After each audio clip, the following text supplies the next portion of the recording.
જય શ્રી કૃષ્ણ મિત્રો। આજે ગીતાનો અધ્યાય 6 ભાગ બીજો આપણે જોઈશું।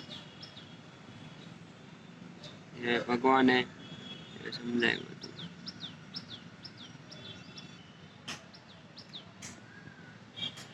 ભગવાન શ્રી કૃષ્ણ દ્વારા આ રીતે આખું સમજાવવામાં આવ્યું હતું।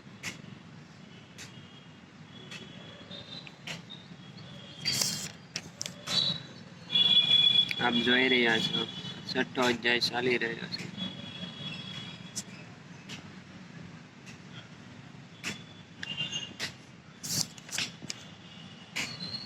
ભાગ બીજો છે 6ઠા અધ્યાયનો।